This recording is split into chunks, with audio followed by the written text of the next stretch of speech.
ఏదో రెండో విడత లిస్ట్ ఇస్తారా? మీకున్న అప్డేట్స్. అందరికీ నమస్కారం అండి. సార్, మీ అందరికీ తెలుసు, మొన్న జనసేన పార్టీ అధినేత పవన్ కళ్యాణ్ గారు, చంద్రబాబు నాయుడు గారు ఇద్దరు కలిసి మాకు 24 పోటీ చేస్తామని వాళ్ళు అనౌన్స్ చేయడం జరిగింది. మిగతా సీట్లలో తెలుగుదేశం పార్టీ పోటీ చేస్తుంది అన్నట్లుగా దాదాపు 90 పైగా స్థానాలు తెలుగుదేశం పార్టీ అధినేత చంద్రబాబు నాయుడు గారు కూడా అనౌన్స్ చేయడం జరిగింది. అయితే అందులో భాగంగా పవన్ కళ్యాణ్ గారు మేము పోటీ చేసే 24 సీట్లలో ఒక 5 సీట్లు మాత్రం ఆయన ఆ రోజు పేర్లు చెప్పడం జరిగింది. ఎవరెవరైతే పోటీ చేస్తారో రాజానగరం, నెల్లిమర్ల, తెనాలి, అట్లా ఒక 5 నియోజకవర్గాల్ని ఆయన ఆ రోజు ప్రస్తావించడం జరిగింది. మిగతావి ఒక 2-3 రోజుల్లో ఇంకా కొంచెం సమీక్ష చేయాల్సి ఉంది, కొంచెం గ్రౌండ్ వర్క్ చేయాల్సి ఉంది. వాటన్నిటిని కూడా చేసుకుని మిగతా క్యాండిడేట్స్ అందరినీ కూడా అనౌన్స్ చేస్తామని పవన్ కళ్యాణ్ గారు చెప్పడం జరిగింది. సో ఈ సందర్భంగా కొంత మార్పులు చేర్పులు జరగటం, అదేవిధంగా మా ఉమ్మడి తూర్పుగోదావరి జిల్లా అధ్యక్షులు కందులు దుర్గేష్ గారిని అక్కడ కొన్ని పరిస్థితుల దృష్ట్యా ఆయన రాజమండ్రి రూరల్ నుంచి కంటెస్ట్ చేద్దామని అనుకున్న పరిస్థితుల్లో అక్కడ కొంచెం డిస్కషన్స్ జరిగి సలహాలు సూచనలు తీసుకుని కొంత టీడీపీ వారితో కూడా చర్చలు చేసిన తర్వాత నిడదవోలు వెళ్లి పోటీ చేయవలసిందిగా అక్కడ దుర్గేష్ గారిని కూడా మా అధిష్టానం కోరటం జరిగింది. దాని మీద కూడా ఆయన నిర్ణయాన్ని అధిష్టానానికి చెప్పడం జరిగింది. సో ఈ క్రమంలో పవన్ కళ్యాణ్ గారు సెకండ్ లిస్ట్ ని అనౌన్స్ చేస్తారనే ఒక ప్రచారం అయితే ఖచ్చితంగా జరుగుతా ఉంది. ఎప్పుడు అనౌన్స్ చేస్తారని చెప్పి మేము కూడా చాలా ఉత్కంఠగా ఎదురు చూస్తా ఉన్నాం, అన్ని పార్టీలతో పాటు. వెరీ సూన్ అది బయటికి వచ్చే అవకాశం. అంటే కిరణ్, ఎంతమంది సెకండ్ లిస్టా లేకపోతే మొత్తం 19 మందిని ప్రకటిస్తారా? నాకున్న అప్డేట్స్ ఏంటంటే 10 మందిని సిద్ధం చేశారు అని. సార్, అది ఇంకా మాకు కూడా తెలియాల్సి ఉంది సార్. అంటే మోస్ట్లీ 19 అనౌన్స్ చేస్తారని అయితే ఒకేసారి భావిస్తా ఉన్నారు. కాకపోతే ఇక్కడ లోకల్ పరిస్థితులను బట్టి, అక్కడ ప్రత్యర్థి పార్టీల బలాలను బట్టి, ప్రత్యర్థి అంటే వైఎస్ఆర్సీపీలో ఎవరైతే అభ్యర్థులు ఉన్నారో వాళ్ళని కూడా అంచనా వేసుకుని ఒక నిర్ణయానికి వచ్చి దాన్ని బట్టి ప్రకటించే అవకాశం ఉంటుంది. సో అందులో భాగంగానే సెకండ్ లిస్ట్ రావచ్చు, లేదంటే సెకండ్ లిస్ట్ లోనే అన్ని పేర్లు కూడా వచ్చే అవకాశం ఉంది. సో ఎవరెవరికి ఈసారి టికెట్లు దొక్కే అవకాశం ఉంటుంది మీకున్న అంచనా ప్రకారంగా? జనసేనలో కీలకమైన నాయకులా, లేకపోతే వేరే పార్టీ నుంచి వచ్చిన ఎమ్మెల్సీలు వచ్చారు, ఎమ్మెల్యేలు వచ్చారు, వాళ్ళ వైపు కూడా మొగ్గు చూపించే అవకాశం ఉంటుందా? జస్ట్ నార్మల్గా అంటే ఖచ్చితంగా ఎవరైతే బలంగా ప్రతిఘటించగలరో, బలంగా వైఎస్ఆర్సీపీకి పోటీ ఇవ్వగలరో, పార్టీ భావజాలం పట్ల, పార్టీ నిర్ణయాల పట్ల, పవన్ కళ్యాణ్ గారి సిద్ధాంతాల పట్ల ఆకర్షితులై పార్టీకి కట్టుబడి ఎవరైతే ఉంటారని పవన్ కళ్యాణ్ గారు భావిస్తారో వాళ్ళకి ఖచ్చితంగా ఈసారి ఎలక్షన్ లో పోటీ చేసే అవకాశం వస్తుందండి. ఖచ్చితంగా జనసేన పార్టీ తరపు నుంచి అన్ని బలాబలాలు చూసుకుని, అంటే ఎంత బలంగా ఫైట్ చేయగలరు, ఎంత బలంగా నిలదొక్కుకోగలరు. ఎందుకంటే ఈసారి ఎలక్షన్ అంత ఆషామాషిగా ఉండదు సార్. జగన్మోహన్ రెడ్డి గారికి లాస్ట్ టైం ఓన్లీ డబ్బు మాత్రమే ఉంది. ఈసారి డబ్బు ప్లస్ అధికారం రెండింటిని కూడా అతను చాలా భయంకరంగా దుర్వినియోగం చేస్తాడనే ఒక ఆరోపణలు వస్తున్న పరిస్థితుల్లో చాలా బలమైన క్యాండిడేట్స్ ని అభ్యర్థులుగా పెట్టాలి. ఇరు పార్టీల నాయకుల్ని, అంటే తెలుగుదేశం జనసేనతో ఈ రోజు మేము ఎలక్షన్ కి యాజ్ ఆన్ డేట్ వెళ్తున్నాం కాబట్టి బలంగా రెండు పార్టీలని కలుపుకుని సమాయత్నం చేసుకుని సమన్వయపరుచుకుని ఎవరైతే చేయగలరని పవన్ కళ్యాణ్ గారు భావిస్తారో వాళ్ళకి మాత్రం ఖచ్చితంగా ఈసారి అవకాశం ఇవ్వబోతా ఉన్నారు.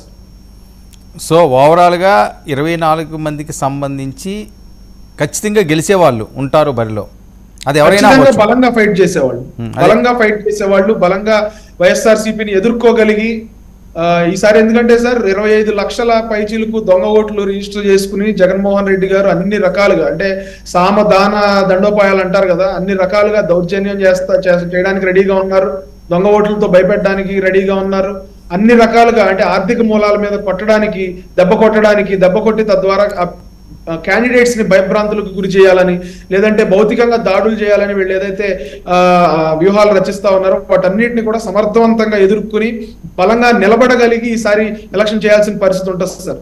కాబట్టి పవన్ కళ్యాణ్ గారు చాలా ఆచితూచి వ్యవహరిస్తా ఉన్నారు. అభ్యర్థుల విషయంలో కూడా ఏ విషయంలో కూడా ఆయన అలసత్వం ప్రదర్శించట్లేదు. చాలా క్షుణ్ణంగా పరిశీలించి అభ్యర్థుల పోర్ట్ఫోలియోస్ కానీ, అంటే వాళ్ళ బయోడేటా కానీ, లేదంటే వాళ్ళ బలాబలాలు కానీ అన్ని కూడా చాలా క్షుణ్ణంగా పరిశీలించిన పిమ్మటే ఆయన అభ్యర్థుల్ని ప్రకటిస్తా ఉన్నారు సార్. ఓకే, ఈ 19 మందికి సంబంధించి బలమైన అభ్యర్థులు అంటున్నారు. ఓకే, ఆ 5 మొత్తం 24 మంది. అయితే చాలామంది సోషల్ మీడియాలో మాట్లాడినా కొంతమంది మరీ ఈ మధ్యకాలంలో ప్రస్తావిస్తున్న అంశాలు ఏంటంటే, ఇతర పార్టీల నుంచి, ముఖ్యంగా తెలుగుదేశం పార్టీ నుంచి కొంతమందిని మీ దగ్గరికి పంపించి వాళ్ళే టిక్కెట్లు ఇస్తున్నారు అన్నది బాగా వైరల్ అవుతున్న అంశం. అలాంటి సందర్భాలు ఏమన్నా వచ్చే ఛాన్స్ ఉంటుందా? అదేమన్నా ఉంటే నెగిటివ్గా వెళ్ళే ఛాన్స్ ఉంటుంది కదా ప్రజల్లోకి. సార్ ఇప్పుడు ఎలక్షన్ సీజన్ అన్న తర్వాత ఒక పార్టీ నుంచి ఇంకో పార్టీకి ఖచ్చితంగా ఆశావహులు ఎవరైతే ఉంటారో వాళ్ళు ఒక చోట అవకాశం రాని వాళ్ళు ఇంకో చోట వెళ్ళి ప్రయత్నాలు చేసుకునే పరిస్థితులు ఉంటాయి. అది ఈ రోజు ఎలక్షన్ లో కొత్త ఏం కాదు. కాకపోతే వాళ్ళు ఇక్కడికి పంపించి వాళ్ళ క్యాండిడేట్స్ ని ఇక్కడ పెడతారనే దాంట్లో ఎక్కడా కూడా విశ్వసనీయత లేదు. సో అటువంటి పరిస్థితి ఏమి ఉండదు. మీరు వైఎస్ఆర్సీపీనే చూసుకుంటే వైఎస్ఆర్సీపీ నుంచి తండోపతండాలుగా టీడీపీలోకి జనసేనలోకి నాయకులు వచ్చేస్తా ఉన్నారు. ఎవరైతే అక్కడ బలమైన నాయకులుగా పేరు పొందారో వేమిరెడ్డి గారు లాంటి వాళ్ళు, లేదంటే కోటమిరెడ్డి గారు లాంటి వాళ్ళు, లేదంటే ఇంకా బలమైన నాయకులు ఎవరైతే అని వైఎస్ఆర్సీపీ ఫీల్ అయిందో మొన్నటి దాకా, వాళ్ళందరూ కూడా ఈ రోజున వచ్చే పరిస్థితి. సో దాన్ని వైఎస్ఆర్సీపీఏ ఇక్కడికి పంపించి మనం వాళ్ళకి సీట్లు ఇప్పిస్తుందని అనుకోవచ్చా? సో అట్లా అనుకోలేం కదా. సో ఏ పార్టీ ఎలక్షన్ టైంలో ఏ పార్టీ అయితే వాళ్ళకి అనుకూలంగా ఉంటుందని భావిస్తూ ఉంటారో, ఏ పార్టీ అయితే వాళ్ళకి అవకాశం కల్పిస్తుందని అనుకుంటారో, ఏ పార్టీలో అయితే మనం కరెక్ట్ గా సేల్ అవ్వగలం అని వాళ్ళు అభ్యర్థులు భావిస్తారో వాళ్ళ పార్టీలోకి వెళ్ళటం అనేది సహజం. ఇకపోతే పార్టీలోకి వచ్చిన వాళ్ళకి కొత్తగా జాయిన్ అయిన వాళ్ళకి ఇస్తారా, లేకపోతే ఆల్రెడీ ఉన్న వాళ్ళకి ఇస్తారా అంటే నేను ఇందాక చెప్పినట్టు ఇట్స్ అ మిక్స్చర్ ఉంటుంది సార్. ఇట్స్ అ కాంబినేషన్ ఉండొచ్చు. మన పార్టీ భావజాలం పట్ల, పార్టీ సిద్ధాంతాల పట్ల, పవన్ కళ్యాణ్ గారి సిద్ధాంతాల పట్ల ఎవరైతే ఆకర్షితులై వస్తారో, పార్టీకి నిబద్ధతగా ఉంటారని పవన్ కళ్యాణ్ గారు భావిస్తారో, గతంలో కూడా ఎటువంటి ఇది రౌడీయిజం బ్యాక్గ్రౌండ్ కానీ, లేకపోతే నేరాల పరమైన బ్యాక్గ్రౌండ్ కానీ, ఎటువంటి భయంకరమైన నేరారోపణలు ఉన్న వాళ్ళని అయితే ఖచ్చితంగా ఈ రెండు పార్టీల నాయకులు అయితే తీసుకోవట్లేదు. తెలుగుదేశం పార్టీ చంద్రబాబు నాయుడు గారు తీసుకోవట్లేదు, జనసేన పార్టీ అధినేత పవన్ కళ్యాణ్ గారు కూడా అటువంటి వ్యక్తుల్ని సున్నితంగా వాళ్ళు మా పార్టీలోకి వస్తామన్నా కూడా వాళ్ళని సున్నితంగా తిరస్కరిస్తా ఉన్నారు. ఎవరికైతే మంచి కాంటాక్ట్ ఉంటుందో, ఎవరికైతే మంచి అభిప్రాయం ఉంటుందో ప్రజల పట్ల, ప్రజల్లో వాళ్ళకి ఎవరికైతే మంచి అభిప్రాయం ఉంటుందో వాళ్ళనే ఇరు పార్టీల్లోకి తీసుకుంటున్న పరిస్థితి. సో జగన్మోహన్ రెడ్డి గారికి ఎవరైతే ఊడిగం చేశారో ఇన్ని సంవత్సరాలు, జగన్మోహన్ రెడ్డి గారికి ఎవరైతే తానా అంటే తందానా అంటూ వంత పాడారో, జగన్మోహన్ రెడ్డి గారి అధికార దాహానికి లేకపోతే ఆయన కులహంకారానికి ఎవరైతే అక్కడ రూల్ చాచారో వాళ్ళనైతే రెండు పార్టీల నాయకులు చాలా స్పష్టంగా చెప్పడం జరిగింది, మేము అటువంటి వాళ్ళని తీసుకోము, ఎవరిని పడితే వాళ్ళని. ఇప్పుడు గెలిచే పార్టీలోకి చాలా మంది వస్తానికి ప్రయత్నం చేస్తారు. ఈ రోజున జనసేన పార్టీ, తెలుగుదేశం పార్టీ చాలా బలంగా ఉంది, కూటమి అందరూ కూడా సమన్వయం చేసుకుని చాలా బలంగా మేము ప్రజల్లోకి వెళ్ళబోతా ఉన్నాం. ప్రజల్లో కూడా చాలా బలమైన వేవ్ ఒకటి క్రియేట్ అయిందండి. అంటే ఈ రెండు పార్టీలు కలిసి పోటీ చేస్తే ఖచ్చితంగా గెలిచే పరిస్థితులు ఉంటాయి, వీళ్ళే ఈ కూటమి అయితేనే ఈ రోజున రాష్ట్రం గాడిలోని పెట్టడానికి సరిగ్గా పనిచేస్తారు, ఎటువంటి స్వలాభం చూసుకోకుండా అని వీళ్ళ ప్రజలు కూడా ఈ రోజున భావిస్తా ఉన్నారు. కాబట్టి ఆబ్వియస్ గా పక్క పార్టీ నుంచి నాయకులు మా పార్టీల్లోకి రావడానికి వాళ్ళు ఆసక్తి చూపిస్తారు. కాకపోతే ఒక పార్టీలోంచి ఇంకో పార్టీకి ఈ మేమే ఎక్కడి నుంచి అక్కడికి, అక్కడి నుంచి ఎక్కడికి మేమే పెట్టుకుని, మేమే పంపించుకుని, మేమే క్యాండిడేట్లు ఇచ్చే పరిస్థితి అయితే ఉండదండి. అంటే ఎక్కువగా కందుల దుర్గేష్ లాంటి వారు మొదటి నుంచి పార్టీ నుంచి ఉన్న వాళ్ళు ఒకరిద్దరు పేర్లే వినిపిస్తున్నాయి. మరి మిగతా వాళ్ళందరూ ఉన్నారా అసలు అభ్యర్థులు? ఇది కూడా సోషల్ మీడియాలో వైరల్ అవుతున్నది సార్. మిగతా 19 స్థానాలు ఏమనేది మీకులాగా నేను కూడా ఎదురు చూస్తా ఉన్నా. మేమందరం కూడా ఒకటే విషయానికి కట్టుబడి ఉంటాం. మా అధినేత ఏం చెప్తే దానికి ఒక సుశిక్షితులైన కార్యకర్తలుగా, ఒక క్రమశిక్షణ కలిగిన కార్యకర్తలుగా అధినేత మనం ఈ సీట్లలో పోటీ చేస్తున్నామంటే we will stick to that. ఈ స్థానాల్లో మనం బలంగా ఫైట్ చేస్తున్నామంటే we will stick to that. అంతేగాని మాకంటూ ఒక ఏదో అభిప్రాయం ఉంటుందనో, లేకపోతే మాకు అభిప్రాయాలు ఉంటాయి. సో ఎవరైతే కాదు కిరణ్, ఎవరైతే కష్టపడతారో వాళ్ళకి ఖచ్చితంగా టికెట్లు వచ్చే ఛాన్స్ ఉంటుంది, అంతేనా గెలిచి వాళ్ళకి? సార్ ఖచ్చితంగా సార్. ఇప్పుడు కష్టపడిన ప్రతి ఒక్కరికి సీట్లు ఇవ్వాలని అధినేతకు కూడా ఉంటుంది. కాకపోతే ఒత్తులో ఉన్నాం కాబట్టి రెండు పార్టీలతో కోఆర్డినేట్ చేసుకుని కొన్ని అక్కడ ఇవ్వలేని పరిస్థితులు ఉంటాయి. ఇవ్వలేని పరిస్థితులు ఉన్నప్పుడు ఫర్ ఎగ్జాంపుల్ దుర్గేష్ గారి పరిస్థితి, పవన్ కళ్యాణ్ గారు కూడా దుర్గేష్ గారు అక్కడ పోటీ చేయాలని ఉంటుంది ఆయనకి, మా అందరికీ కూడా దుర్గేష్ గారు అక్కడ పోటీ చేయాలని ఉంటది. కాకపోతే పొత్తు ఈక్వేషన్ లో అది వాళ్ళకి సిట్టింగ్ సీట్ కాబట్టి టీడీపీ మిత్రులకి. సో దుర్గేష్ గారు మాకు బలమైన నాయకుడు, మా పార్టీలో బలంగా ఎప్పటి నుంచో పార్టీకి సేవలు అందిస్తున్న వ్యక్తి, చాలా రాజకీయ అనుభవం ఉన్న వ్యక్తి. అటువంటి వ్యక్తిని ఆయనతో పాటు అసెంబ్లీకి తీసుకెళ్లాలని పవన్ కళ్యాణ్ గారు కూడా ఉంటది కదా. సో అటువంటి పరిస్థితుల్లో ఆయన్ని ఎక్కడో చోట అకామిడేట్ చేయాలని పార్టీ ప్రయత్నం చేస్తా ఉంది. సో అది ఎలాంటి డెసిషన్ తీసుకుంటారనేది ఇప్పుడు ఆయన వెనకాల కూడా కార్యకర్తలు, నాయకులు ఎప్పటి నుంచో పనిచేసిన వాళ్ళు ఉంటారు, వాళ్ళు కూడా ఆయన మీద ప్రెషర్ పెడతారు. వాళ్ళతో కూడా ఆయన చర్చించి నిర్ణయం తీసుకుని ఒకటి మా అధిష్టానానికి చెప్పే పరిస్థితి ఉంటుంది. సో కార్యకర్త ఆలోచన, నాయకుల ఆలోచన, ఇటు ఇన్ఛార్జీల ఆలోచన, ఇవన్నీ కూడా పార్టీ పరిగణలోకి తీసుకుని on top of that Pawan Kalyan గారు ఏమనుకుంటా ఉన్నారో పవన్ కళ్యాణ్ గారి నిర్ణయానికి కట్టుబడే మా ప్రయాణం ఉంటుంది సార్. ఓకే, మనతో పాటుగా నరసింహప్రసాద్ గారు కూడా నరసింహప్రసాద్ గారు నమస్తే సార్. మీ వాయిస్ మ్యూట్లో ఉంటుంది, ఒకసారి చెక్ చేయండి సార్. నమస్కారం సార్. ఓకే, నరసింహప్రసాద్ గారు ఏంటి మీ కథలరా ఎలా ఉంది? మీ లిస్ట్ ఎప్పుడు? జనసేన సర్వం సిద్ధం చేసిందట, 19 లిస్టు కూడా, అభ్యర్థులు కూడా ఎవరు అన్నది కిరణ్ క్లారిటీ ఇచ్చారు. ఎవరుండే ఛాన్స్ ఉంటుంది అన్నది, ఎవరికి ఎక్కువ ప్రయారిటీ ఇస్తారన్నది. రెండో లిస్టు ఖచ్చితంగా అన్నీ వస్తున్నారు. కానీ మీ పరిస్థితి ఏంటి? బీజేపీ కోసం వెయిట్ చేస్తున్నారు, అందువల్లే ఇంకా కొద్దిగా లేట్ అవుతుందని మాట్లాడే పరిస్థితి. 9వ తేదీన ఒక కీలక సమావేశం ఉందట, దానికి చంద్రబాబు నాయుడు గారు, పవన్ కళ్యాణ్ గారు వెళ్తున్నట్టుగా పెద్ద ఎత్తున వస్తున్న టాకు. అప్పుడు ఒక క్లారిటీ వచ్చే ఛాన్స్ ఉంటుందా? సార్ ఖచ్చితంగా సార్. ఈరోజు మీరు తీసుకున్న ఈ టాపిక్ ప్రతిరోజు ప్రతి ఇంట్లో, ప్రతి ఆఫీస్లో, ప్రతి చోట జరుగుతున్న టాపిక్ సార్. ఇది హాట్ టాపిక్.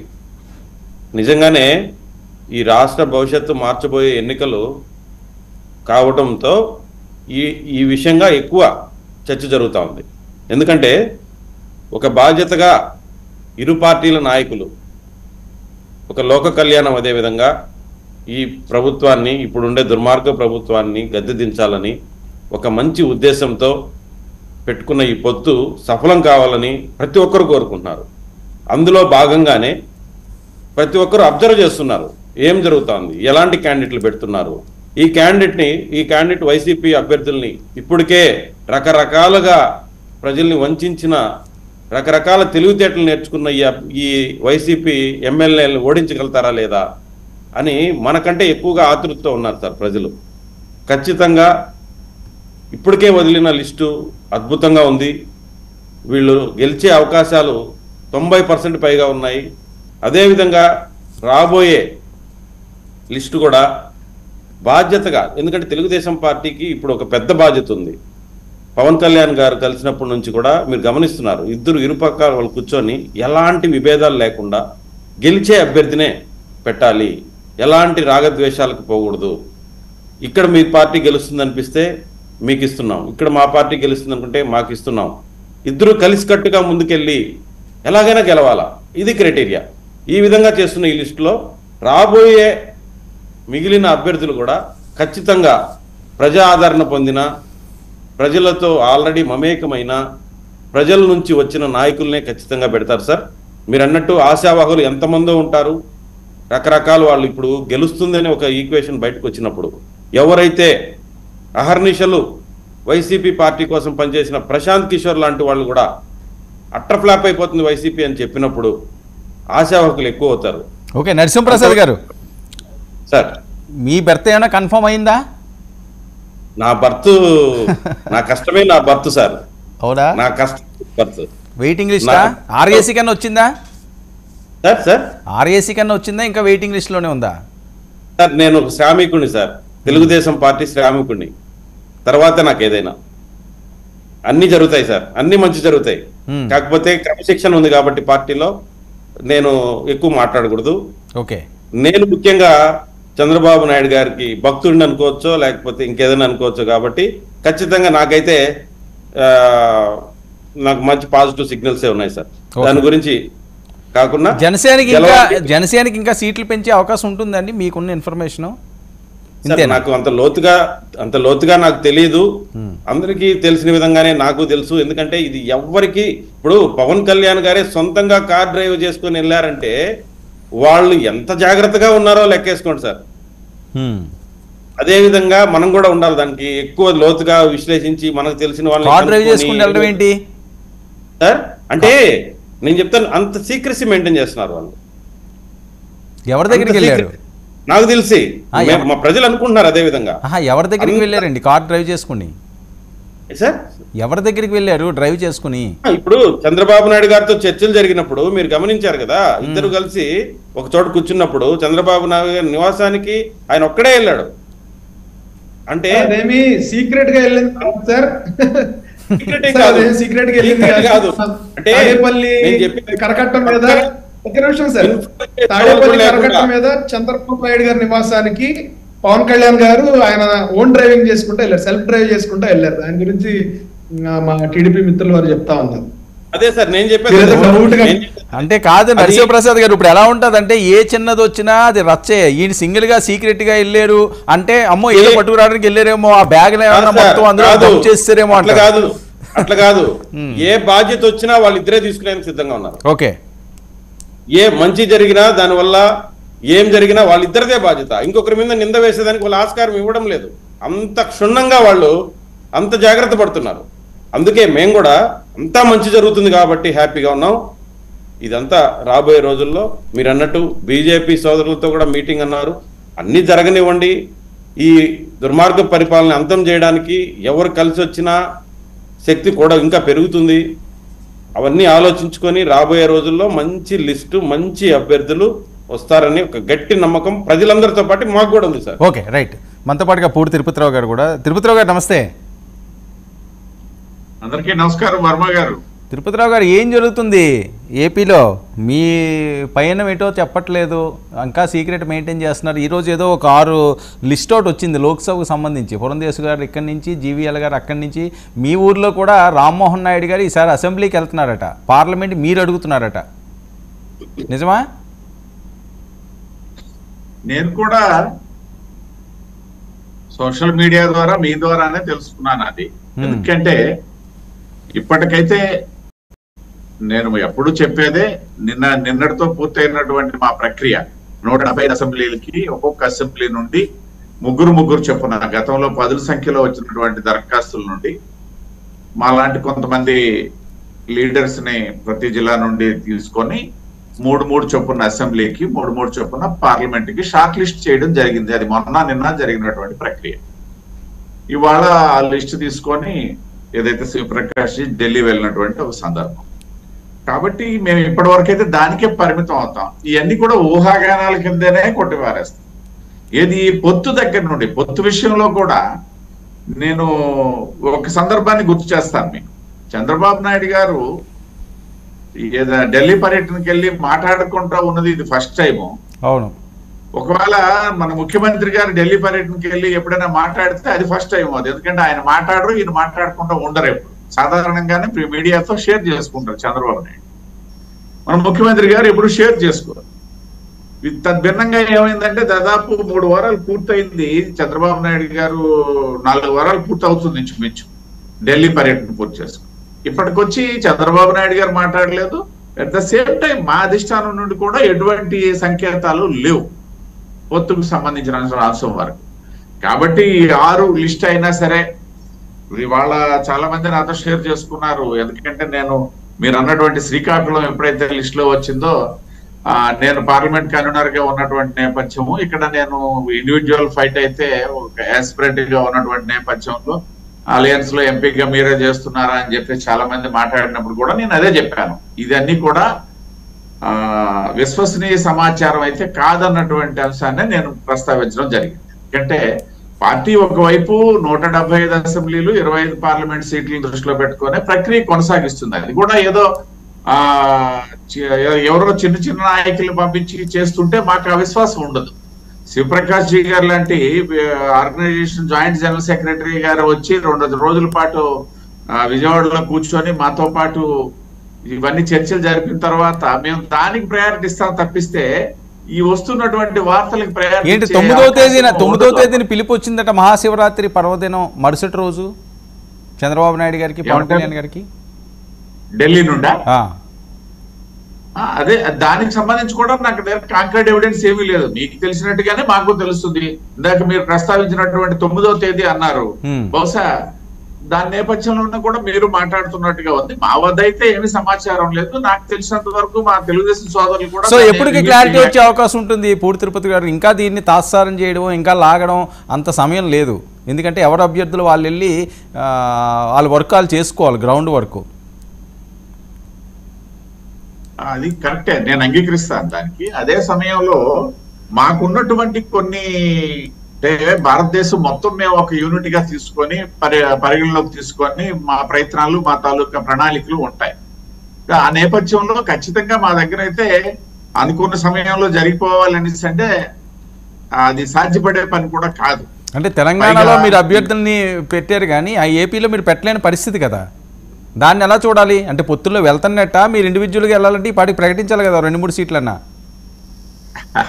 చాలా రాష్ట్రాల్లో ఒక సీట్ కూడా ప్రకటించినటువంటి తెలుగు రాష్ట్రాల్లో పక్క రాష్ట్రాల్లో పెట్టి ఇక్కడ పెట్టకపోవడం, మిగతా రాష్ట్రాలు వదిలేయండి, దానికి మనకి చాలా వ్యత్యాసం ఉంటుంది.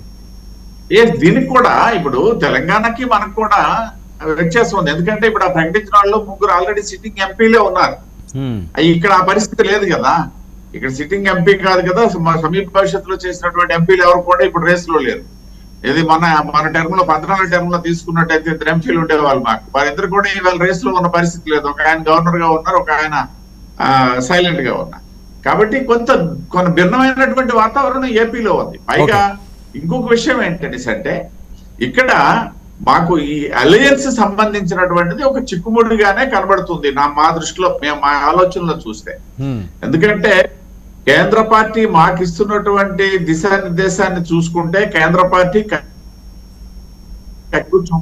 అనేది మాకున్నటువంటి విశ్వాసం. ఒకవైపు నుండి చంద్రబాబు నాయుడు గారు, మా మిత్రపక్షంగా ఉన్నటువంటి పవన్ కళ్యాణ్ గారు, వీరైతే అలయన్స్ కోసం ప్రయత్నం చేస్తున్న మాట వాస్తవం ఒకవైపు.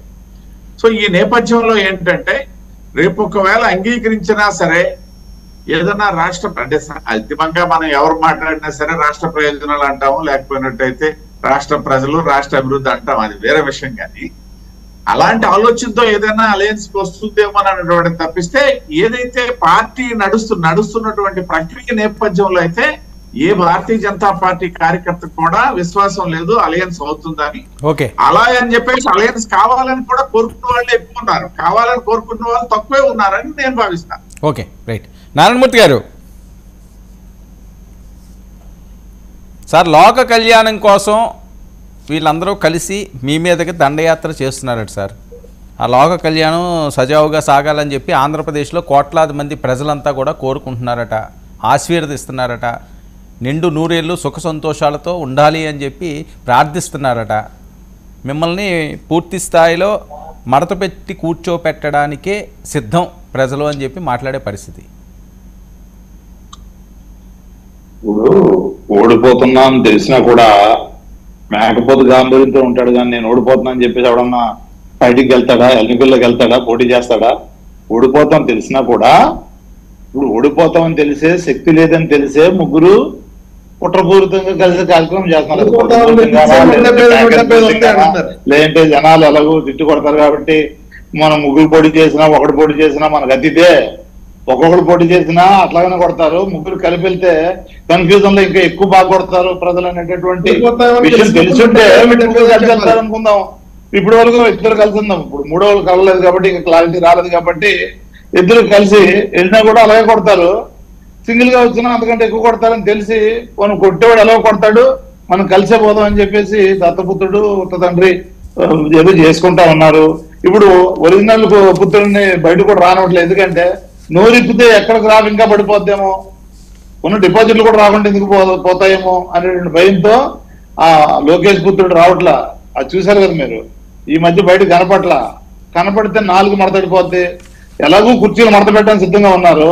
ఈ 4 మడత పడడం వల్ల ఇంకా ఎక్కువ కుర్చీలు మడతపడిపోతాయేమో అనే భయంతో వీళ్ళు కంగారు పడుతూ ఉన్నారు, భయపడుతూ ఉన్నారు. ఇప్పుడు కూడా అదే భయంతో ఉన్నారు. అందుకనే చివరికి ఎక్కడో బీహార్ లో ఏ ప్రాధాన్యత లేక నానా కష్టాలు పడుతూ ఇబ్బందులు పడుతూ కింద మీద పడుతున్నా అతను కూడా పట్టుకొచ్చి ఏదో మాట్లాడించి కార్యక్రమం చేస్తున్నాడు. ఆయన ఎవరు డబ్బులు ఇస్తే అదే పని చేస్తాడు. సో కరువులో ఉన్నాడు, ఇప్పుడు ఏం లేవు. ఎందుకంటే ఐపాక్ నుంచి నాకు తెలిసి అతను డిపార్ట్ అయినటువంటి సమాచారం ఆల్రెడీ వాళ్ళు ఇచ్చారు ఐపాక్ వాళ్ళు. ఏం చేస్తారు ఇక?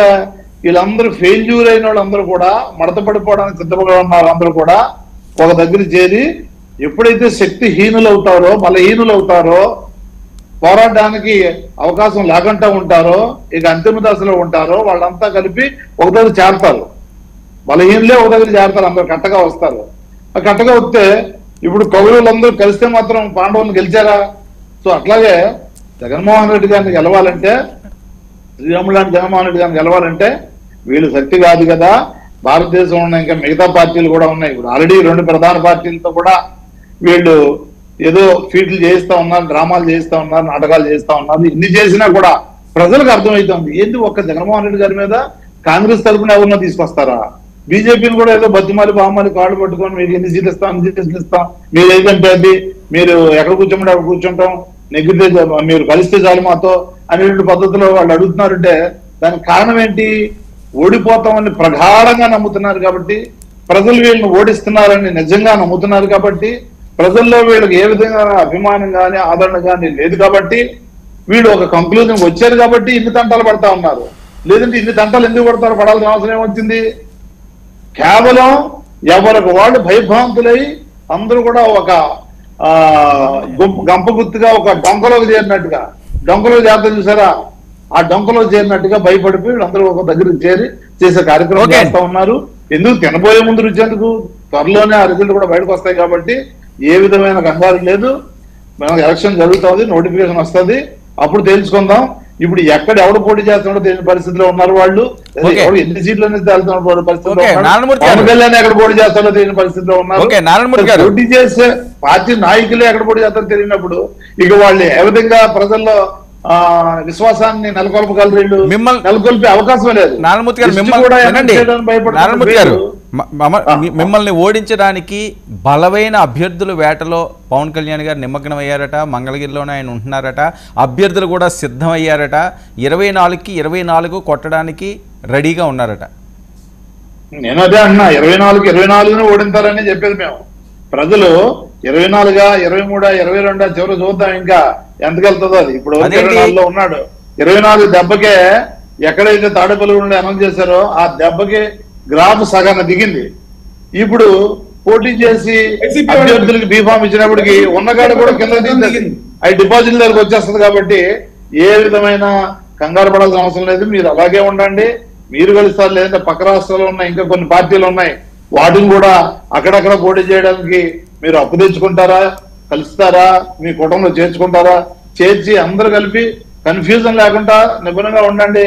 ప్రజలైతే క్లారిటీతో ఉన్నారు. మేము వెంటనే ఇంటికి పంపించడానికి రాజ్యసభలో మడత వేశారు. ఇక లోక్సభలో 3 ఉన్నాయి, అవి కూడా మడత వేస్తారు. ఇక మన శాసనసభలో ఏవైతే ఉన్నాయో అవి కూడా మడత పెట్టడానికి 23 ఉన్నాయి కాబట్టి శాసనసభలో అవి కూడా మడత పెట్టడానికి సిద్ధంగా ఉన్నారు. కాబట్టి ఏ విధమైన కంగారు లేదు. ప్రజలకు క్లారిటీతో ఉన్నారు. ప్రజలకు మంచి చేస్తున్న నాయకుడిని ఓడించడానికి ఎంతమంది వస్తారా? పేదవాడికి సహాయం చేస్తున్న నాయకుడిని ఓడించడానికి ఎంతమంది వస్తారా? అమ్మఒడి ఆసరా, రైతు భరోసా, చేయూత, పేదవాడికి ఇల్లు, విద్యా దీవెన, వసతి దీవెన, విద్యాకానికి ఇలాంటి కార్యక్రమాలు ఎప్పుడు లేని విధంగా అమలు చేస్తున్న నాయకుడిని ఓడించడానికి ఎంతమంది కుట్రతో వస్తారా? కుతంత్రాలు చేస్తారా? ఇన్ని కుట్రలు పన్నాల్సిన అవసరం ఉందా అని చెప్పి ప్రజలు మాత్రం చాలా చాలా క్లియర్ గా ఉన్నారు.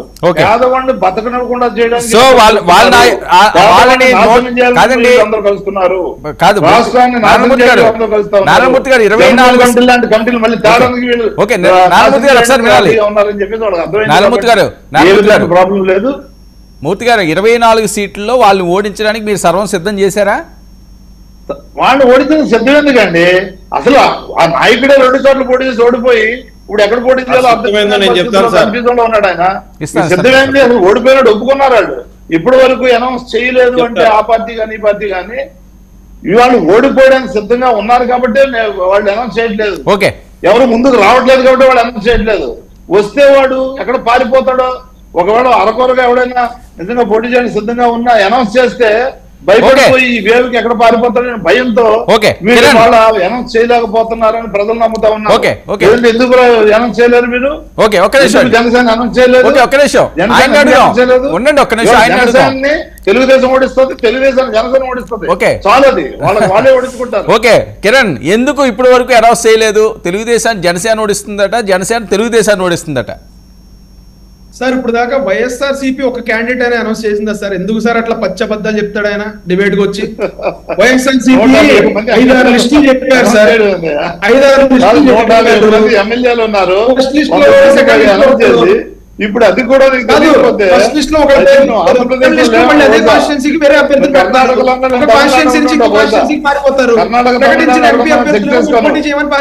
మా అభ్యర్థులు చాలా క్లియర్ గా ఉన్నారు. 150 మంది ఎమ్మెల్యేలుగా ఉన్నారు, 22 మంది ఎంపీలుగా ఉన్నారు. ఉన్నవాళ్ళు కూడా చాలా క్లియర్ గా ఉన్నారు. జగన్మోహన్ రెడ్డి గారు ఏం చెప్పారు చేయడానికి సిద్ధంగా ఉన్నారు. అక్కడక్కడ సామాజిక న్యాయం చేయాలనే దృష్టితో సామాజిక సమీకరణలో భాగంగా వాళ్ళు ఎక్కడ పోటీ చేయమంటే అక్కడ పోటీ చేయడానికి సిద్ధంగా ఉన్నారు. మీకు అది కనబడట్లేదు, ఎందుకంటే మీరు కన్ఫ్యూజన్ లో ఉన్నారు. ఎవరిని అనౌన్స్ చేయాలి? అసలు పవన్ కళ్యాణ్ అన్నాడు ఎక్కడ పోటీ చేస్తామని చెప్పలేకపోయారు మీరు. అంటే ఎంత భయభ్రాంతులకు అవుతున్నారు చూడండి. పోటీ చేస్తాం లేదో తెలియదు. సోషల్ మాధ్యమాల్లో 2 చోట్ల పోటీ చేస్తాం మళ్ళీ అంటారు. 2 చోట్ల పోటీ చేసి ఓడిపోయాడు కాబట్టి 2 చోట్ల మళ్ళీ పోటీ చేయించి ఆ గౌరవం దక్కించుకుందాం అనేటటువంటి నమ్మకాన్ని ఇవ్వడానికి బిల్డప్ చేస్తా ఉన్నారు. కానీ అది కూడా ఓకే మూర్తి గారు మాట్లాడేవండి, ఆయన చెప్పనివ్వండి సమాధానం. కిరణ్ ఆయన చేసిన ప్రశ్నలు అన్నిటికీ కూడా సమాధానం కావాలండి. నేను చెప్తాను సార్, నేను చెప్తాను. ఇది జూమ్ అవటం వల్ల ఆయన మాట్లాడినప్పుడు నేను మాట్లాడలేకపోతున్నా, అది వాయిస్ ఓవర్లాప్ అవుతుంది. నేనేం చెప్తా ఉన్నానంటే 5-6 లిస్టులు వచ్చినాయి సార్. ఏ ఒక్క దాంట్లో కూడా అభ్యర్థులు స్టాటిక్ గా లేరు. ఫస్ట్ లిస్ట్ లో వాళ్ళు సెకండ్ లిస్ట్ లో వచ్చేటప్పటికి అదే కాన్స్టిట్యున్సీకి ఇంకో అభ్యర్థిని ప్రకటిస్తారు. ప్రకటించిన ఎంపీ అభ్యర్థులు మాకు వద్దు బాబోయ్ అని చెప్పి పారిపోతారు. ప్రకటించిన ఎమ్మెల్యే అభ్యర్థుల ప్లేస్ లో ఇంకో ఎంపీ అభ్యర్థిని తీసుకొచ్చి అక్కడ క్యాండిడేట్ అని పెడతారు. ఇంత చేసి వీళ్ళు 175 గెలుస్తామని చెప్పి డబ్బాలు కొట్టుకున్న వీళ్ళు ఒక్క నియోజకవర్గంలో కూడా ఈ ఇన్ని లిస్టుల్లో కూడా ఒక్క వ్యక్తిని కూడా ఇతను మా క్యాండిడేట్ అని చెప్పుకోలేని దుర్భరమైన పరిస్థితిలో ఈ రోజు వైఎస్ఆర్సీపీ ఉంది. ఓకే, మీ పరిస్థితి ఏంటి? సమన్వయకర్తలు చెప్తా ఉన్నారు. వీళ్ళకి సంబంధించిన నాయకుడు వచ్చి వాళ్ళు సమన్వయకర్తలే, వీళ్ళు అభ్యర్థులు కాదు, సమన్వయకర్తలే అని చెప్పి ఆయన చెప్తాడు. మీరు ఆపితే నేను మాట్లాడతాను, మీరు ఆపితే నేను మాట్లాడతాను. మీరు 70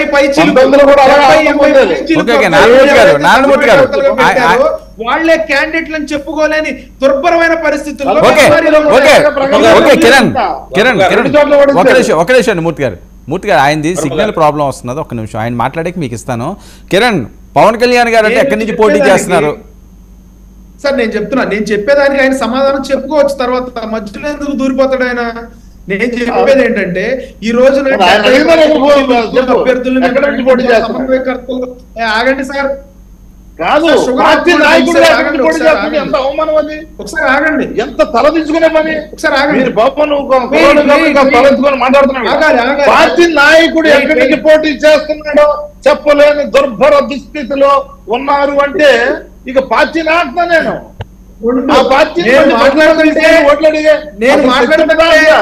ఏ మొహం పెట్టుకొని ప్రజల నాయకుడు ఎక్కడ పోటీ చేస్తున్నాడో తెలియదు. నారాయణమూర్తి గారు ఒక్క నిమిషం ప్రశ్న అడిగారు, ఆయన సమాధానం చెప్పనివ్వండి. ఓకే నారాయణమూర్తి గారు మీరు అడిగారు, ఆయన చెప్పనివ్వండి. నేను మాట్లాడుతుంటే 2 నిమిషాలు కూడా ఆయన ఆపుకోలేని దుర్భరమైన పరిస్థితిలో ఆయన ఉన్నాడు. నారాయణమూర్తి గారు ఒక్క నిమిషం అండి.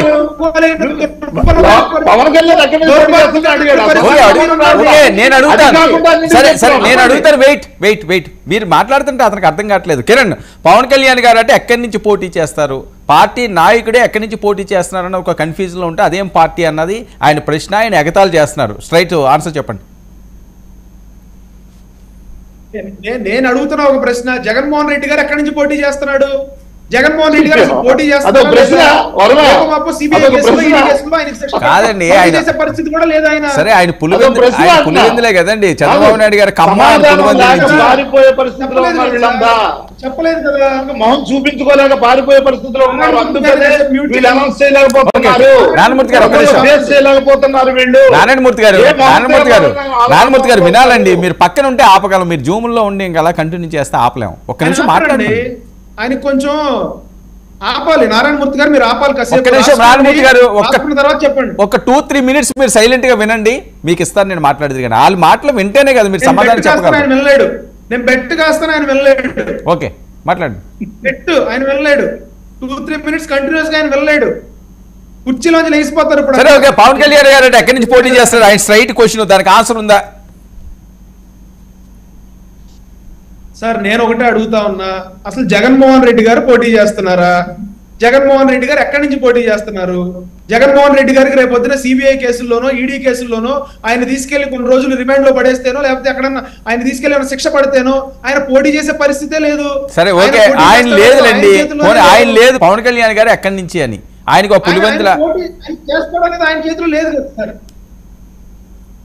సార్ పవన్ కళ్యాణ్ గారు ఎక్కడి నుంచి పోటీ చేస్తారని అడిగే అర్హత, హక్కు వైఎస్ఆర్సీపీ వాళ్ళకి లేదు. ఎందుకంటే ఇక్కడి నుంచి మా నాయకుడు పోటీ చేస్తున్నాడు, ఇక్కడి నుంచి మా అధినేత పోటీ చేస్తున్నాడు అని చెప్పుకోలేని దుర్భరమైన పరిస్థితుల్లో వాళ్ళు ఉన్నారు. పులివెందుల నుంచే నేను పోటీ చేస్తానని చెప్పుకోలేని పరిస్థితుల్లో ఆయన ఉన్నాడు. దానికి నేనేం సమాధానం చెప్పను? వాళ్ళ నాయకుడు ఎక్కడి నుంచి పోటీ చేస్తాడో వాళ్ళకే తెలియదు. కుటుంబ సభ్యులు చీకొట్టారు, వాళ్ళని ఆయన ఎవరైతే గెలిపించారో ఆయన చీకొట్టాడు. ఓకే కిరణ్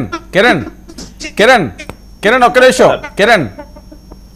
కిరణ్ నీ సిగ్నల్ ప్రాబ్లం ఉన్నది. కిరణ్ నీ నెట్వర్క్ ప్రాబ్లం ఉంది, నెట్వర్క్ లోకి దయచేసి రా. నరసింహప్రసాద్ గారు ప్లీజ్. సార్ మన నకిలీ రత్నాల వైస్ చైర్మన్ గారు ఊరికే ఆవేశపడుతున్నారు. అది వీళ్ళ జీవిత కాలంలో జగన్మోహన్ రెడ్డి పార్టీ గారికి ఎప్పుడు అయిపోయింది, మెజారిటీని దాన్ని ఓట్లు సిద్ధం వస్తాయని చేస్తున్నారు ఇప్పుడు. వీళ్ళ జీవితకాలం తలక్రిందులుగా తపస్సు చేసిన ఎందుకు తాపత్రయం? జగన్మోహన్ రెడ్డి గారికి ఆ వచ్చిన లీడర్లు ఎక్కడెక్కడ నిలబడతారని మీకు అదే పని మీద ఉన్నారా మీరు? మీరు చూసుకోండి మీ కథ. విపక్ష నాయకులకి జగన్మోహన్ రెడ్డి గారికి తలక్రిందులుగా తపస్సు చేసిన మీరు మీకు పులివెందుల్లో నిలబడతారా లేదా కూడా మీకు ఈ రోజు క్లారిటీ లేదు. మెజారిటీ ఓట్లు ఓకే ఇద్దరు చెల్లెళ్ళు పోటీ కాదు, చెరువు పోటీ వైపు సరే ఓకే నారాయణమూర్తి గారు వాళ్ళు మాట్లాడనివ్వండి. వాళ్ళు క్వశ్చన్ ఏంటో తెలియకుండా మీరు మధ్యలో దూరితే ఎలాగా? మెజారిటీ వచ్చిన ఓట్లు పోలవుతాయి. ఓకే అయ్యా, ఓకే. మీరు గమ్మున నారాయణమూర్తి గారు ఒక్క నిమిషం రాష్ట్రాన్ని భ్రష్టు పట్టించారు మీరు. వేస్ట్. వాళ్ళు మాట్లాడే మీరు రెస్పాండ్ అయ్యారు కానీ రాష్ట్రాన్ని ఇప్పటికే కిరణ్, పట్టించారు మీరు. కిరణ్ ఈ సిగ్నల్ బాగాలేదమ్మా. జాయిన్ అవ్వ ఒకసారి రీజాయిన్ అవ్వండి. నెట్వర్క్ బాగాలేదు. మాకు వచ్చిన అవకాశాలు మాకు ఇవ్వండి. మీరు కామ్కోండి. సెర్చ్ చేస్తున్నారు, మీరు కామ్కోండి. నాశనం చేశారు, మీరు కామ్కోండి. సర్వం నాశనం చేశారు మీరు మీరు. కామ్కోండి. ఓకే. దోచుకుతున్నారు మీరు మీరు. ఆపండి. మీ జేబులు ఆపండి. కొనుక్కున్నారు, పేదవాళ్ళని ఆపండి గాలి మీరు. కొనేసి దోచుకుతున్నారు. మీరు ఆపండి. పేదవాళ్ళని గాలి కొనేసి కబ్జా చేసేది అయిపోయింది మీ దోచుకుతున్నారు పరిస్థితి. జన్మభూమి కమిటీల పేరుతో ఎక్కడ కూడా కబ్జా చేస్తారు ఎమ్మెల్యేలు మీరు. జన్మభూమి కమిటీలు మాకు చంద్రబాబు కూడా నాయుడు కబ్జా వాళ్ళ చేస్తారా కొడుకు మీరు? దోచుకుతున్నారు అంటే మీరు ఆపండి చాలు. దోచుకుతూనే ఖజానాన్ని ఖాళీ చేసి అప్పులు వదిలేసి దేనికైనా. మీ ఇష్టం వయసు వచ్చినట్టు పెరిగితే నాటకాలు చేసి వెళ్ళిపోయారు. పలానా వయసు ఉంటే చాలా కిందకించారు. అధికార పక్షం అయితే మాత్రం మీరు పార్టీలో కూడా మీరు దౌర్జన్యం చేస్తారు. పారిపోయారు మీరు అంటున్నా నేను. ఆపండి కాసేపు. పారిపోయారు, ఆశలు ఏది చేసి పారిపోయింది? రాష్ట్రాన్ని అప్పులు కుప్పలు చేసి చూసుకో. పారిపోయారు. ఇవాళ చూసుకో. జగన్మోహన్ రెడ్డి గారు ఏమవుతుందో నీ రిజల్ట్ చేస్తా పరిస్థితి. ఉన్నారు. అన్ని రంగాల్లో మాట్లాడేది కాదు. అన్ని విధాలుగా కూడా ఇవాళ రాష్ట్రం అభివృద్ధి చెందుతుందంటే కేవలం ఆపు, జగన్మోహన్ ఆపు. రెడ్డి గారు. మీ అభివృద్ధి ఇవాళ చూసేస్తారు పంతొమ్మిది అక్కడ. జగన్మోహన్ రెడ్డి గారు డబ్బా ఆపండి. చెప్తే తలుపు డబ్బా. మీ ఇవాళ రాష్ట్రం తగలబడిపోయి ఉండేది. ఓకే. నాశనం అయిపోయి ఆపండి ఉండేది. సార్. మీరు ఓకే, ఒక్క దోచుకున్న నిమిషం. రాష్ట్రాన్ని నారాయణమూర్తి గారు, అయిపోయింది. నారాయణమూర్తి గారు పక్కన నారాయణమూర్తి గారు పక్కన నారాయణమూర్తి గారు ఏందో నారాయణమూర్తి గారు కామన్ సెన్స్ వాళ్ళు లేకుండా. మాట్లాడినవరా? టైం వేస్ట్ కదండి. వాళ్ళు ఏం చెప్తున్నారో వినండి. కామన్ సెన్స్ లేకుండా ఏం సార్ అది? ఒక్క నిమిషం వినండి. రాష్ట్రాన్ని మొత్తం తగలబెట్టేశారు, తాకట్టు పెట్టేసినారు. ఇక్కడ కూడా మాకు ఇచ్చిన అవకాశాన్ని కూడా లాక్కునేస్తారా? కాసేపు ఉండండి. ఓకే మాట్లాడండి. ఇప్పుడు మా అభ్యర్థులు మా నాయకులు ఎక్కడ పెడితే మీరు అక్కడ పోయి ముందే ప్లాన్ చేసుకోవాలన్నా మీ ఆలోచన? మా నియోజకవర్గం రైల్వే కోడూరులో ఇప్పుడే కొన్ని వేల చీరల పంపకాలు మొదలైనాయి. ఎలక్షన్ కోడ్ వస్తే కష్టమవుతుందని కొన్ని వేల చీరలు రాత్రిలో పోయి పంచుతున్నారు. ఇలాంటి దొంగ పనులు చేయాలనా? అది మహిళా దినోత్సవం కోసం అటండి. ఏ సార్? అది మహిళా దినోత్సవం కోసం అట. వీళ్ళ మొహాల్ సార్, వీళ్ళకేం సార్ మహిళల పట్ల గౌరవం ఉండేది? చరిత్ర వీళ్ళది. వీళ్ళకి మహిళల మీద గౌరవం ఉందంటే ఎవరైనా నమ్ముతారా? లేదండి, చాలా ప్రాంతాల్లో అవుతుంది. కాదు నరసింహప్రసాద్ గారు, అది మీ ఏరియాలోనే కాదండి, చాలా ప్రాంతాల్లో చీరలు పంచుతున్నారట. అదేంటంటే మహిళా దినోత్సవ శుభాకాంక్షలు అని. సార్ వాళ్ళ కథ చూడమన్నాడు సార్. సొంత చెల్లెల్ని రోడ్డు పాలు చేశారు వీళ్ళు. చీరలు పంచితే వాళ్ళకి ప్రేమ ఉన్నట్ట మహిళల పట్ల. ఒక్క నిమిషం అండి, ఒక్క నిమిషం అండి. నారాయణమూర్తి గారు ప్లీజ్. నారాయణమూర్తి గారు ఒక్క నిమిషం. మీరు మాట్లాడుతున్నప్పుడు ఎవరూ మాట్లాడలేదు. మీరు డిస్టర్బ్ చేయడం వల్ల మీ వాయిస్ రాదు, వాళ్ళ వాయిస్ రాదు. ప్లీజ్. Bad culture. ఓకే మాట్లాడండి ప్రసాద్ గారు. నేను ఒకటి చెప్తాను సార్. అరే ఒక్క నిమిషం అండి. నారాయణమూర్తి గారు ఎందుకు ఆవేశం? ఒక్క నిమిషం ఉండండి. వాళ్ళు మాట్లాడండి. పూడి తిరుపతిరావు గారు ఆయన మాట్లాడిన తర్వాత మీరు మాట్లాడండి, మొత్తం రాసుకోండి. క్రాస్ టాక్ చేయడం వల్ల టైం వేస్ట్. చెప్పాను కదా సార్, నేను బెట్ చేశాను కదా, నేను బెట్ అని చెప్పాను కదా. సార్, నేను చెప్తున్నాను ఓకే సార్, కిరణ్, మీరు వినండి. కిరణ్ నీ నెట్వర్క్ ప్రాబ్లం ఉన్నదమ్మా, ఓకేనా? వాళ్ళు దేనికి సిద్ధమంటే, అయ్యా నారాయణమూర్తి గారు మీకు దండం పెడతానయ్యా, ఆ నోరు కాసేపు కొంచెం ఏమండి ఇంకెంత గట్టిగా రిక్వెస్ట్ చేయరండి ఎవరోని. ఆయన నమస్కారం పెడతాడు. ఒక్క నిమిషం ఆగండి నారాయణమూర్తి గారు, ఒక్క నిమిషం ఆగండి. ఆయన మాట్లాడినండి, ఆయన వాయిస్ వెళ్ళాలి కదా. మీ వాయిస్ ఎలా వెళ్తున్నదో మాట్లాడండి. మీరు మాట్లాడండి నరసింహప్రసాద్ గారు. సిద్ధమైంది ఎందుకంటే వీళ్ళు ఇప్పుడే ప్రలోభాలకి గురి చేయడంకి సిద్ధపడ్డారు. ప్రతి నియోజకవర్గంలో చీరల పంపకాలు, వాచీల పంపకాలు, అదేవిధంగా క్యూలు పెట్టి మహిళల చేతుల్లో 100 రూపాయలు 1000 రూపాయలు నోట్లు పెట్టడాలు మొదలు పెట్టారు. సిద్ధం చేశారు మొత్తం సామాగ్రిని. కాబట్టి పవన్ కళ్యాణ్ గారు ఎక్కడ నిలబడతారో కూడా తెలుసుకునేస్తే ఆడ ఇంకొక 4 రెట్లు ఎక్కువ పంచి బయటపడాలనే దానికి సిద్ధపడినారు. అందుకని ఆయన బయటికి చెప్పట్లేదా సార్? అట్లనే కాదు సార్, అది ఒక ప్రొసీజర్ ప్రకారం ఉంటుంది. ఆయనకు నిలబడాలనుకునే ఆయనకు కొన్ని స్ట్రాటజీస్ ఉంటాయి కదా సార్. దానికి మనం ఎందుకు తొందరపడి ఊరికే సంకలు గుద్దుకోవాలి? అందుకే అది జరుగుతుంది. ఆయన ఓడిస్తాడు, వీళ్ళని నామరూపాలు లేకుండా చేస్తాడు, అది వేరే విషయం. ఇకపోతే నేను ఒక మాట చెప్తున్నాను సార్, వీళ్ళు రాజకీయాల్లో మొట్టమొదటిసారిగా బదిలీలు ప్రవేశపెట్టిన చరిత్ర వీళ్ళది. మనం ఎప్పుడు చూడలేదు. ఈడ పనికిరానోడిని ఇంకొక చోటకి, అక్కడ పనికిరానోడిని ఇంకొక చోటకి, ఇది షఫిల్ చేసి వీళ్ళు ఏదో ప్రజలకు కలరింగ్ చేయాలని చూస్తున్నారు. నేను ప్రత్యక్షంగా ఒకటి విన్నాను సార్. మొన్న నేను విజయవాడకి ఫ్లైట్లో ప్రయాణం చేస్తా ఉంటే నా వెనకాల ఒక ఎంపీ గారు ఒక మంత్రి గారు కూతురు కూర్చున్నారు. నేను పేర్లు చెప్పలేను. వాళ్ళ డిస్కషన్ పాపం దిగినంత వరకు కడుపు వాళ్ళ యొక్క బాధని వాళ్ళ ఆక్రోశాన్ని వెళ్ళబుచ్చుకుంటున్నారు ఇద్దరు మాట్లాడుకుని. నన్ను ఎత్తుకొని ఆడేశారు, మా నాన్నని తీసుకుపోయి ఏడేశారు, మా బతుకులేం కావాలి, మాకు ఎవడూ తెలియదు. అక్కడ ఊర్లో పోతే మొహం పలకరించేవాడు కూడా లేదు, మంచినీళ్ళు ఇచ్చేవాడు కూడా లేడని మాట్లాడుకుంటా ఉంటే ఇది వీళ్ళ పరిస్థితి. అంటే నరసింహప్రసాద్ గారు ఒక విషయం అండి, ఓకే మీరు అన్నట్టుగా నిజంగా ఆవేదన చెప్తే జగన్మోహన్ రెడ్డి గారు అంత అమాయకమైన ఆయననా మీ ఊహ? ఆల్టర్నేట్ లేదు సార్, గత్యంతరం లేదు ఆయనకు కూడా. ఎందుకంటే ఆయన 151 మంది ఎమ్మెల్యేలు ఉన్నారు కదండి. వీళ్ళని కాదంటే వీళ్ళు ఎక్కడ పార్టీకి డ్యామేజ్ చేసి పక్కెళ్ళిపోతారో కాదు సార్, వీళ్ళని ఎక్కడో చోట వాడుకొని అంటే అది నా పాయింట్ నిజంగా వినండి, నేను అనేది ఏంటంటే సంబంధం లేకుండా ఎక్కడికో పంపించేసి వాళ్ళని ఓడించడానికి చూస్తున్నారన్నా మీ ఉద్దేశం? లేని జగన్మోహన్ రెడ్డి గారి దగ్గర. అందుకే వీళ్ళని వదిలేస్తే బయటకు పోయి డ్యామేజ్ చేస్తారేమో అని వదలకుండా ఒక చోటు నుంచి ఒక చోటకి మార్చి వాళ్ళకు కూడా మనశ్శాంతి లేకుండా చేస్తున్నాడు. కాదండి, అది ఫెయిల్యూర్ అవుతుంది కదా. మీరు అనుకున్న ఆ లెక్క అయితే అది ఫెయిల్యూర్ అవుతుంది. అలాగా ఓడిపోవడానికి ఆయన సిద్ధంగా ఉన్నారనా? అదే సిద్ధానికి ఏదైనా పెట్టుకోవచ్చు ముందు. ఓడిపోవడానికి సిద్ధం, పెట్టడానికి సిద్ధం, అరాచకాలు చేయడానికి సిద్ధం, రాష్ట్రాన్ని నాశనం చేయడానికి సిద్ధం, ఏదైనా తాకట్టు పెట్టి అప్పులు తెచ్చుకోవడానికి సిద్ధం, ఏదైనా పెట్టుకోవచ్చు. అందుకే ఆయన సిద్ధం అన్నాడు అంతే. ఆయన క్లారిటీ ఉంది సార్, ఆయన క్లారిటీ ఉంది, మనకే క్లారిటీ కావాలా.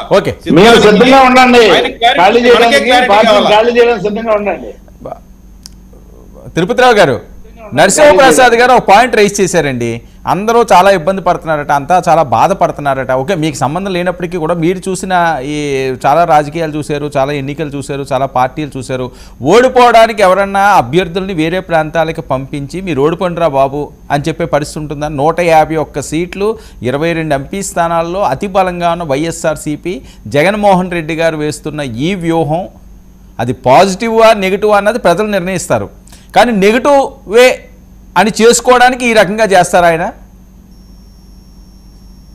వర్మ గారు ఎన్నికల ముందు ఈ రకరకాలైనటువంటి అంటే ఆయారామ్స్ గాయారామ్స్ ఉంటారు, సహజం అది. నేను ఒక పార్టీలో ఎక్కువ ఉండొచ్చు, ఒక పార్టీలో తక్కువ ఉండొచ్చు. ఇవాళ మేము మొన్న 195 సీట్లు ప్రకటించాము. మాలో సీనియర్లు కూడా కొంత కినుకు వహించారు అన్నటువంటి వార్తలు వస్తున్నాయి. అవి సబ్జెక్టు కరెక్షన్ కాబట్టి అంటే 1-2 195 పార్లమెంట్లు ప్రకటిస్తే 1-2 ఏమన్నా అంశాల దగ్గర ఏదన్నా వస్తే అది సరిదిద్దుకుంటారు. అది ప్రతి పార్టీ చేసే పనే. అదేవిధంగా అభ్యర్థుల ప్రకటనకు సంబంధించి కూడా ఇప్పుడు సాధారణంగా అభ్యర్థుల ప్రకటన ఎప్పుడు జరుగుతుంది? షెడ్యూల్ నోటిఫికేషన్ వచ్చిన తర్వాతే నామినేషన్ ప్రక్రియ ప్రారంభించేటప్పుడే సాధారణంగా జరుగుతుంది.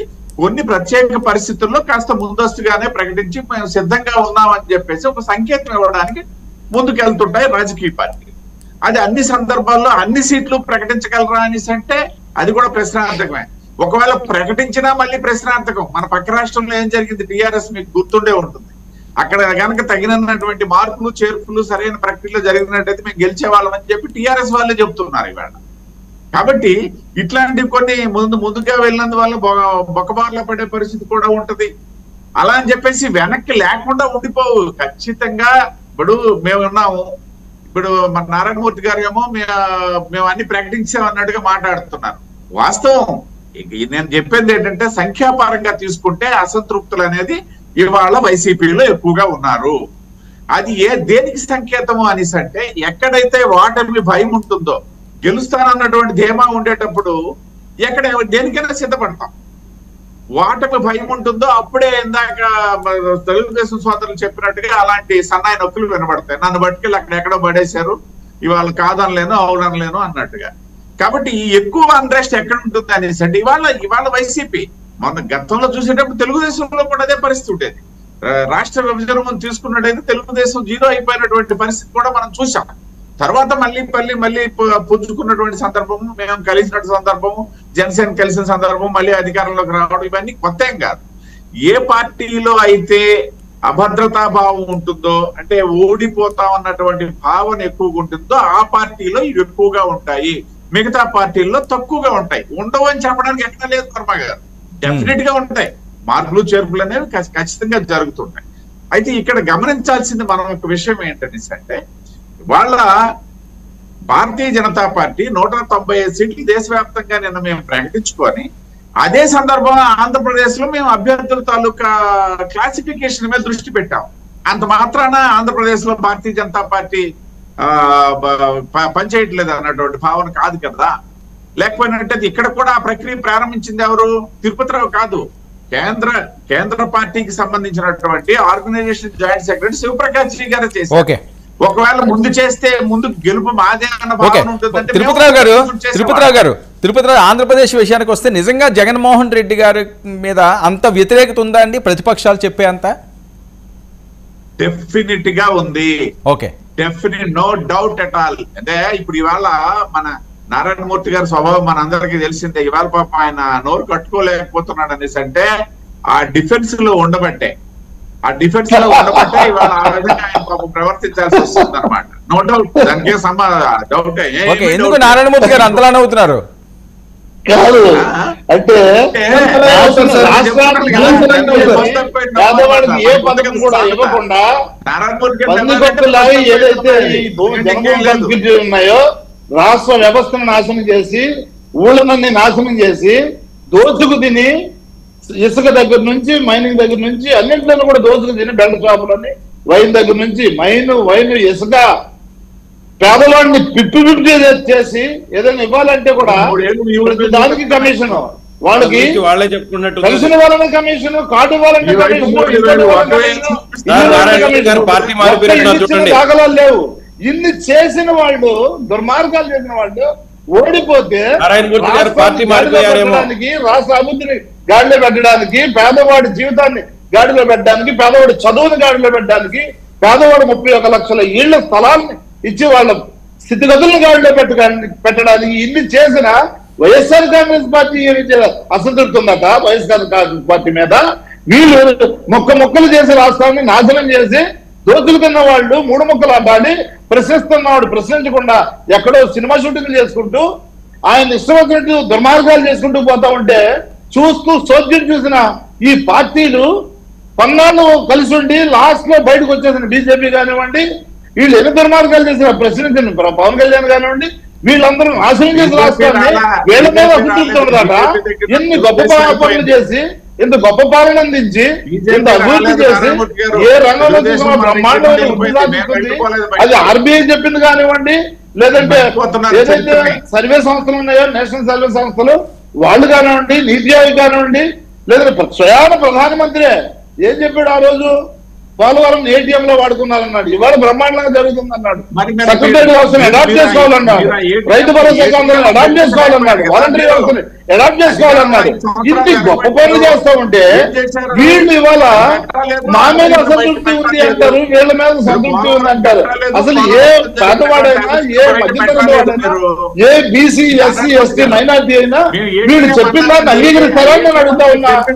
వాళ్ళు ఇవాళ 3 పూట్ల తింటున్నారంటే, అర్థంతో బతుకుతున్నారంటే 56 కార్పొరేషన్ పెట్టి వాడు చైర్మన్ కానీ, జిల్లాకు ఒక డైరెక్టర్ కానీ, వాళ్ళ బ్రహ్మాండమైన రూమ్ ఇచ్చి, వాళ్ళు గౌరవాన్ని పెంచి, ఆర్థికంగా వాళ్ళు స్వావలంబనించి, ఇవాళ మహిళలకు ప్రతి దాంట్లో కూడా 50% డైరెక్టర్లు కానీ, చైర్మన్లు కానీ, మేయర్లు కానీ, మున్సిపల్ చైర్మన్లు కానీ, జిల్లా పరిషత్ చైర్మన్ కానీ ఇన్ని ఇస్తూ ముందుకు తీసుకెళ్తా ఉంటే, ఆడవాళ్ళని మహిళా శక్తిని ముందుకు తీసుకెళ్తా ఉంటే మాకేమో అసంతృప్తి ఉంటుందట, వీళ్ళ సంతృప్తి ఉంటుందట. ఎంతవరకు సమంజసం ఉన్నా అఫ్ కోర్స్ కొన్ని ఏవైతే ఉన్నాయో ఈ మన పథకాల్లో ప్రభుత్వం మాట కూడా కొంత ఉండొచ్చు. ప్రభుత్వమే రాష్ట్రం ప్రభుత్వమే. నారాయణమూర్తి గారు ఓకే మీరు చెప్పారు కదా వినండి. ఓకే కిరణ్, ఏంటి పవన్ కళ్యాణ్ గారు క్లారిటీ ఉందా? ఇందాటి నుంచి ఆయన పదే అడుగుతున్నారు. ఆయన ఆగితే చెప్తాను సార్. ఓకే చెప్పండి సార్. ఆయన సార్ ఇప్పుడు కూడా నేను చెప్తాను, నేను పెట్టుగా వస్తాను, ఆయన ఆగలేడు. అదిగోండి కాదు సార్, ఒకటే అడుగుతా ఉన్నా. ఈ రోజున జగన్మోహన్ రెడ్డి గారు ఎక్కడ పోటీ చేస్తా ఉన్నారు? జగన్మోహన్ రెడ్డి గారు అసలు పోటీ చేస్తారా లేదా? ఏమంటే ఆయన పులివెందులు కదండి, అది ఏంటి అది చెప్పాలి సందర్భం కదా లేదు. సార్? అది సార్ పులివెందులు, చెప్పాలి. ఆయన కుప్పం, మాట్లాడతారు. ఇంకా దానికి మళ్ళీ ఆయన దానికి ఆగడు. exercise చేయడం తప్ప ఏముంటది? ఆయన ఆగడు. ఆయన ఆగడు. ఆయన ఆగడు. అప్పుడు 4 సార్లు మాట్లాడాడు. ఓకే, ఒక నిమిషం. పులివెందులలో వచ్చిన మెజార్టీ అన్ని ఓట్లు రావు మీకు అని నేను సాధన చేశా. లాస్ట్ టైం కూడా పులివెందుల్లో వచ్చిన మెజార్టీ అన్ని ఓకే ఓకే నారాయణమూర్తి గారు నేను చెప్పాను కదా, వాళ్ళకి క్లారిటీ ఉంది. కిరణ్ ఆయన పులివెందుల నుంచి, చంద్రబాబు నాయుడు గారు కుప్పం నుంచి, లోకేష్ గారు మంగళగిరి నుంచి ఉన్నదట. మీ నాయకుడు ఎక్కడి నుంచి అన్నది వాళ్ళ ప్రశ్న, సమాధానం ఉందా లేదా మీరు ఆలోచించి చెప్తారా? సార్ 7 లిస్టులు వచ్చినాయి సార్ వైఎస్ఆర్సీపీలో. 7 లిస్టుల్లో ఎక్కడ జగన్మోహన్ రెడ్డి గారి పేరు గానీ ఆయన పోటీ చేసే నియోజకవర్గం గానీ ఎక్కడ చెప్పారు? సరే ఓకే, ఆయన నియోజకవర్గం చెప్పినాక మీ నియోజకవర్గం చెప్పరా? అదేనా చెప్పండి, అంతేనా? Okay okay okay fine fine okay okay వదిలేయండి, ఇంకా టాపిక్ వదిలేయండి. ఒక పాయింట్ లో రండి. ఎక్కడ పోటీ చేసిన నేను ఒకటే చెప్తా ఉన్నా, జగన్మోహన్ రెడ్డి గారు మేకపోతు గాంభీర్యం పోతా ఉన్నాడు. ఈ రోజున మీరు అప్పు తీర్చే ఉద్దేశం ఉంటే మీరు తక్కువ వడ్డీకి తీసుకుంటారు, లేదంటే ఎప్పుడు తీరుస్తారో చెప్తారు. అప్పు ఎగ్గొట్టేవాడికి 10 రూపాయలు అవసరం, 10 రూపాయలైనా పర్లేదు, 20 రూపాయలైనా పర్లేదు. ఇవాళ జగన్మోహన్ రెడ్డి గారు గెలిచే పరిస్థితి లేదు కాబట్టి 175కు 175 అని చెప్పి గాంభీర్యాలు పోతా ఉన్నాడు ఆయన. ఈ సందర్భంగా ఒకటే చెప్తా ఉన్నా, ఆయన్ని ఎవరైతే వెనకాల నుండి నడిపించారో, లేకపోతే ఎవరైతే ఆయనకు బానిసత్వం చేశారో ఆ నాయకులంతా ఆయన్ని చీకొట్టారు. ఎవరైతే జగన్మోహన్ రెడ్డి గారిని గెలిపించారో లాస్ట్ ఎలక్షన్ లో ఆయన చీకొట్టాడు. సొంత కుటుంబ సభ్యులు చీకొట్టడం ఒకటే మిగిలింది. ఏం లేదు సార్, వీళ్ళంతకు బరిదెగించారంటే ప్రభుత్వ ఆస్తులు, ప్రభుత్వ స్థలాలు, ప్రభుత్వ బంగళాలు ఇవన్నీ కూడా తాకట్టు పెట్టేసి మా ఇష్టం ఏమైనా తాకట్టు పెడతాం. అంబేద్కర్ గారు ఏమన్నా రాజ్యాంగంలో రాశారా ఇయే తాకట్టు పెట్టాలి, ఇయే అప్పులు తేవాలి? దౌర్భాగ్యమైన పరిస్థితులు వైఎస్ఆర్సీపీ అంత మీరు దౌర్భాగ్యం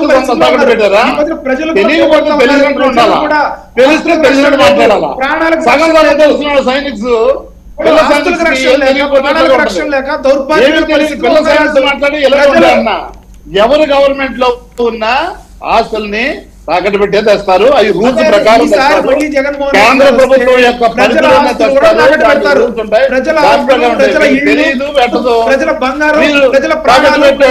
అమ్ముకున్నాడు అంటే మీకు రాజ్యాంగం మీద అవగాహన ఉండదు, పాలన మీద అవగాహన ఉండదు, గవర్నమెంట్ మీద అవగాహన ఉండదు, ప్రజాస్వామ్యం మీద అవగాహన ఉండదు.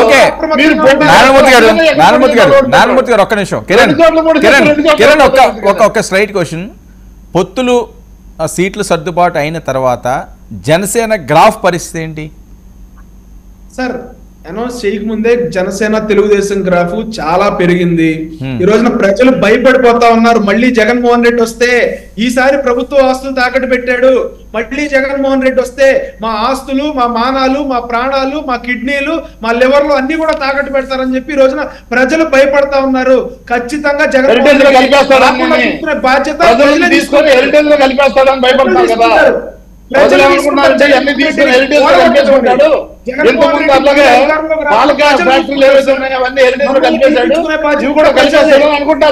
గుర్తుపెట్టుకో. షూటింగ్ లో ఉంటాడు ప్రశ్నించడు కాబట్టి మనం వద్దు వేయకూడదని అనుకుంటా ఉన్నారు. అది గుర్తుపెట్టుకో. పాల కేంద్రాలను నిర్వీర్యం చేసి హెరిటేజ్ ని పెంచాడు ఆ రోజుల్లో. ఈయనేమో మాట్లాడకుండా నోట్లో చేయబెట్టుకొని షూటింగ్లకు వెళ్ళాడు. అది మీ పాలన. ఎవరు బీసీ, ఎస్సీ, ఎస్టీ మైనారిటీని ప్రతి దాంట్లో కూడా గౌరవాన్ని ఇస్తా ఉన్నాడు. వాడి జీతాలు గౌరవపెడుతున్నారు. మీరు నాశనం చేశారు. బీసీ ఏమో సుబ్రహ్మణ్యుడు వాడు తోకలు కత్తిస్తాం, ఎస్సీలు అయితే స్నానం చేయాలి, శుభ్రంగా ఉండదు. ఈ విధంగా మీరు నాయ బ్రాహ్మణులు తోకలు కత్తిస్తాను, చర్మాలు తీస్తాను, ఇట్లా బీసీని, ఎస్సీని, ఎస్టీని నాశనం చేశారు మీరు. ఓవరాల్ గా గ్రాఫ్ పెరిగిందా లేకపోతే ఉభయ గోదావరి జిల్లాలో ఆ ప్రాంతంలోనే ఆ ఎఫెక్ట్ కనిపిస్తుందా? ఆయన ఆపించండి చెప్తాను. సార్ ఒకటే చెప్తా ఉన్నా, ఓవరాల్ గా గ్రాఫ్ పెరిగింది. ఈ రోజున జగన్మోహన్ రెడ్డి గారు సిద్ధం అంటా ఉంటే ప్రజలు ఏమంటా ఉన్నారో తెలుసా? దాడులు చేయడానికి సిద్ధమా, దౌర్జన్యాలు చేయడానికి సిద్ధమా, అక్రమాలు చేయడానికి సిద్ధమా, లేదంటే రిగ్గింగ్ చేసుకుని దొంగ ఓట్లు వేయించుకుని మళ్ళీ ప్రతిపక్షాలు అనే వాళ్ళు లేకుండా మళ్ళీ ఇంకొక 30